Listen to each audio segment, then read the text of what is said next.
Hey guys, this is Brittany. This is my response for Module 4. I am going, as usual, in just a random order. I'm going to start with Tamara. I really hope you're doing better from the flu. I hate that you're sick. Um, I really loved what you were mentioning with the children, especially at the restaurant with the ageism. I'm just saying that they only really have crayons to appease the children. I think that's a very important point to make.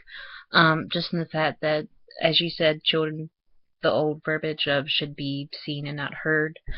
So I think that's a very important thing to kind of keep in mind with the ageism, because I know a lot with that they were mentioning adultism and really how it's a fine line between wanting to take care of younger children and adults, um, versus it being legitimate adultism. But I really feel like that was a great point to make.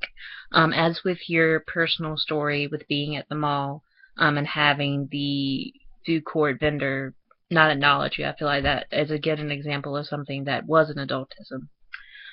Um, I really hate that you had to go through that with recess, not being able to socialize with everyone. Again, is a very great example of something that is adultist.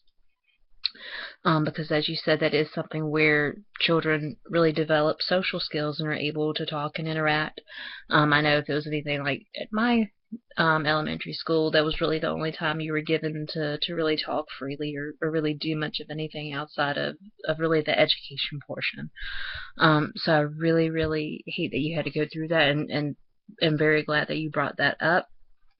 Um, and agree that we should make it personal to everyone and really get everyone to understand what a problem this is, because I feel like with ageism more than any of the other ones, it can, reasonably be addressed as, you need to go through the growing pains of becoming an adult. Adults, more knowledgeable than younger children, but I think there's a fine line there. And I think that's something that the text, addressed, and I really loved how you just put everything together, because I think all the examples you gave were perfect to that, where we do need people to understand that there is an adultist advantage going on, and that it sometimes becomes a really big oppression to not only children but to younger adults as well. Danny, I absolutely loved your whole video. I really appreciated where you brought up the interview with the woman from Orange is New Black. I really was so happy that she stood up and said that. Um, and like you said, we do focus on the surgery so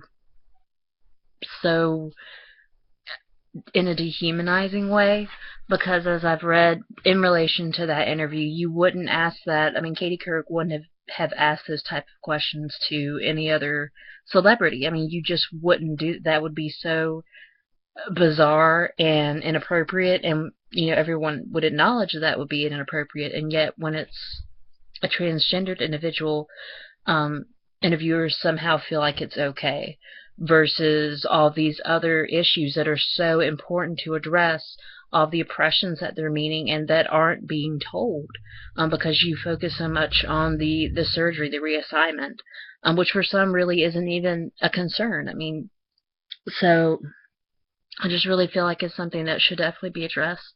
I feel like it's one of the identities that really does, um, it's addressed in the media, but again in a negative way, in a dehumanizing way, and all of the oppression bits are kind of pushed under the rug. I mean, we don't hear the statistics very often, as you pointed out, with the unemployment rate, and it's just impossible to really fathom how that's real for someone already going through such a difficult time in their life with addressing that gender disassociation, and really working through that.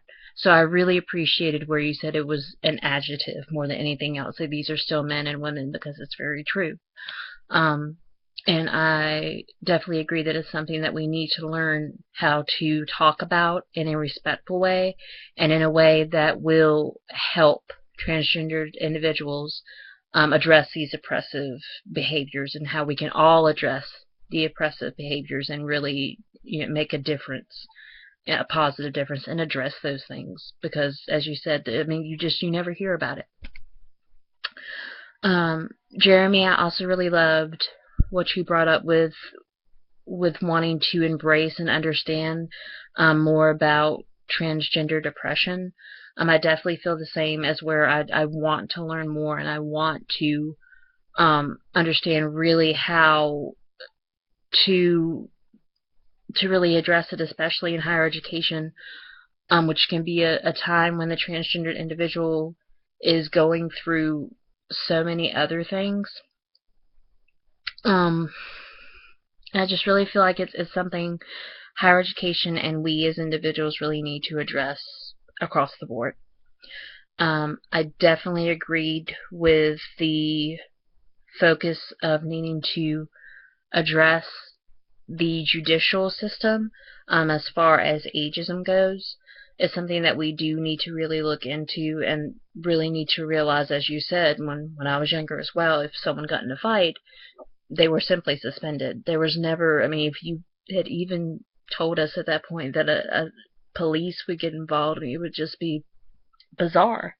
So I definitely think it's something that we need to, as Tamara said, really look at and address, and really find that line and be able to define it, and be able to really promote the youth and how they want to come into the adult world in a positive way, so that they can, in turn, in future generations, address all these oppressive natures and really start to solve, not everything, but be able to solve some of these oppressions that are going on, and really address those issues in the media as well, because that is a very huge oppressive piece to the puzzle.